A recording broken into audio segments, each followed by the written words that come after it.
গত ভিডিওতে আপনারা অনেকে প্রশ্ন করছেন যে এই গ্লাসটার দামটা কত, সেটা হচ্ছে না জানতে চাইছিলেন। তো আজকে তাদেরকে খুশি করে দিব, এটার গ্লাসের দাম কত আজকে বলে দিব। তো পুরো ভিডিও দেখতে থাকুন। আসসালামু আলাইকুম। তো আমি আবারও হাজির হয়ে গেলাম 17 প্রো ম্যাক্স নিয়ে। 17 প্রো ম্যাক্স নিয়ে। তো এটা হচ্ছে আমি সবসময় খালি 70 বলি। তো 17 প্রো ম্যাক্স নিয়ে আমি হাজির হয়ে গেলাম। এটা হচ্ছে গ্লাস চেঞ্জ। তো আমাদের এটা হচ্ছে 12তম কাজ। আমরা 17 প্রো ম্যাক্স, এটা হচ্ছে আমাদের 12তম কাজ। তো আলহামদুলিল্লাহ আমরা 11টা সম্পূর্ণ 11টাই আমরা চৌকি করছি। একটা এখনো কোনো ধরনের প্রবলেম হয়নি বা কোনো কিছু হয়নি। 17 প্রো ম্যাক্স 1 ডজন পূর্ণ হবে আমাদের। তো ব্লু কালার সেটটা দেখতে পাচ্ছেন আমরা খুলে নিয়েছি। তো আমরা এখন হচ্ছে লেজারের মাধ্যমে দিব। তো পুরো ভিডিও দেখতে থাকুন। ডিসপ্লেটা খুলে নিলাম। তো আমরা এই হিটার এবং লিকুইডের মাধ্যমে আমরা খুলি। তো লিকুইডের কাজ হচ্ছে আমাদের যে ওয়াটার সিল যে আঠাটা আছে এটাকে নরম করা, এবং এই যেখানে আমরা দেখতে পাচ্ছেন এটা হচ্ছে হিটার মেশিন। এখানে আমাদের হিট দেওয়া আছে 120-এ, আমরা 90 হিট ইউজ করি। তবে আজকে তাড়াহুড়োর কারণে আমরা 120 ইউজ করলাম, আমাদের হাতে আরো অনেক কাজ আছে। তো এই মেশিনটার কাজ হচ্ছে হিটার মেশিন, এটার কাজ হচ্ছে হিট দিয়ে আটাটাকে নরম করে ফেলা। তো এই লেজার মেশিনের কাজ হচ্ছে এটাতে যে আমাদের যে গ্লাস, ফ্রন্ট গ্লাস বা ব্যাক গ্লাস আছে, এইগুলা হচ্ছে লেজারের মাধ্যমে এগুলো কেটে দেয়। লেজারের মাধ্যমে কাটে দেওয়ার কারণ হচ্ছে তখন হচ্ছে ডিসপ্লেটাতে কোনো প্রেসার পড়ে না। আমরা যখন সুতা দিয়ে কাটি বা যে কোনো ভাবে যে ভাঙা গ্লাসগুলো আছে, সুতা দিয়ে কাটলে কি হয়, যদি বেশি ভাঙা থাকে তাহলে কোনো একটা টুকরা, গ্লাসের টুকরা যদি সুতার লগে পেঁচ খায়, যদি উপর দিকে হিট করে ডিসপ্লেতে, তাহলে ডিসপ্লেটা দাগ পড়ে যায়। তো আমি মেজারমেন্ট করে নিলাম এবং আমি এখন হচ্ছে স্টার্ট দিব, তাহলে প্রিন্টিং শুরু হয়ে যাবে। কাটিং দেখতে পাচ্ছেন, এটাকে কাটিং করতেছে, আঠাটাকে সেপারেট করে দিচ্ছে। এই মেশিনের কাজ হচ্ছে এটাকে বলা হয় লেজার মেশিন। আপনার যাদের এই ধরনের ফোনগুলো প্রবলেম হবে, হাত থেকে পরে ভেঙে যাবে, সেটা যে কোনো আইফোনের যে কোনো মডেল হতে পারে, বা আমরা কার্ভ ডিসপ্লে এবং অন্যান্য ডিসপ্লেরও কাজ করি, কিন্তু ইউভি লেজার মেশিনটা শুধুমাত্র আইফোনের জন্য প্রযোজ্য।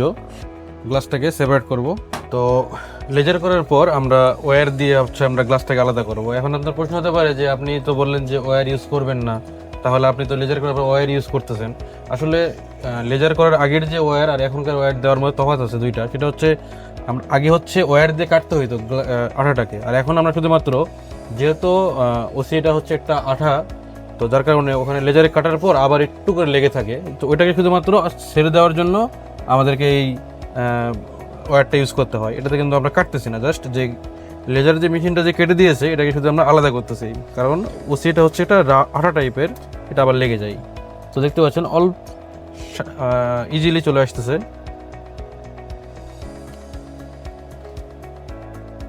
দেখতে পাচ্ছেন এটা কিন্তু ওয়্যারের কাটা না, এটা হচ্ছে লেজারের কাটা। আচ্ছা, অনেকেই বলেন যে ভাই ফুল ভিডিও, মানে আপনারা যেভাবে কাজ করেন A to Z ভিডিও দেন। আসলে আমাদের কাজের কিছু সিক্রেট বিষয় আছে, তো ওগুলো আমরা একটু দেখাতে চাই না, যার কারণেই কিছু কিছু জায়গায় আমরা দেখাই না। তো অনেকে অনেক কিছু মনে করে, আসলে বিষয়টা হচ্ছে এটাই। তো আমরা এখন এই গ্লু রিমুভার দিয়ে পুরো ডিসপ্লেটাকে আমরা সুন্দরভাবে পরিষ্কার করে নিচ্ছি। তো এটা হচ্ছে আরেকটা লিকুইড, এটার মাধ্যমে আমরা কোনো গ্লাসের যে এটা থাকে, ওসিএম ময়লাটা থাকে, সেটা আমরা পরিষ্কার করি। তো দেখতে পাচ্ছেন আমরা এই ফোমটার মাধ্যমে এবং এই লিকুইডের মাধ্যমে এটা আমরা পরিষ্কার করতেছি। তো আমরা গ্লাসটা খোলার পর আমরা চেক দিলাম, তো রিসেন্ট ডিসপ্লেটা ঠিক আছে আলহামদুলিল্লাহ। আমাদের 12তম কাজটাও ঠিক আছে আলহামদুলিল্লাহ। তো এখন আমরা যেখানে কাজ করব এটা হচ্ছে, এটাকে বলা হয় ডাস্ট প্রুফ টেবিল।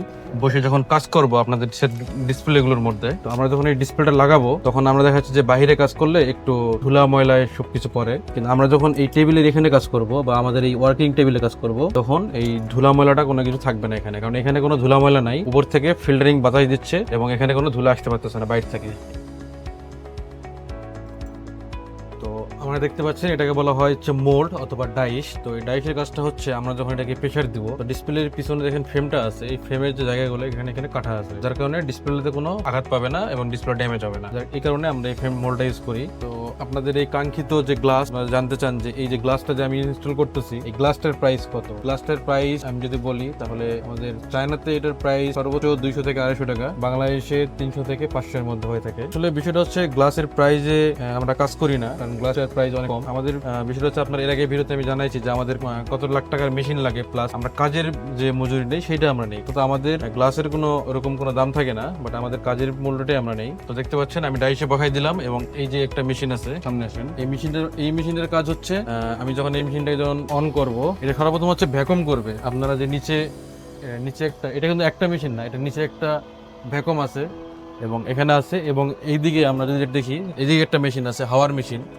তো এই তিনটা মিলে হচ্ছে এই মেশিনটার একটা সেটআপ কাজ। তো এখানে আমি যখন এই মেশিনটাকে যখন আমি ডিসপ্লেটাকে দিলাম, এখানকার যত হাওয়া আছে সেই ভ্যাকুমটা কিন্তু হাওয়াটা বের করে নিচ্ছে। বের করে নেওয়ার পর নির্দিষ্ট টাইম দেওয়া আছে, এই টাইমের মধ্যে এই কম্প্রেসারের মাধ্যমে এখানে কিন্তু হাওয়া দিয়ে এটাকে যে প্রেসার দিবে, এখানে প্রেসার দিচ্ছে। এখানে কতটুকু প্রেসার নিতে পারবে, কতটুকু দেওয়া আছে সম্পূর্ণ আমাদের ডিসপ্লেতে এখানে কিন্তু সব সেটিং করা আছে এবং কতক্ষণ এটাকে প্রেসার দিবে। দেখেন এর সময় শেষ হয়ে গেছে, সে অটোমেটিক উঠে যাচ্ছে।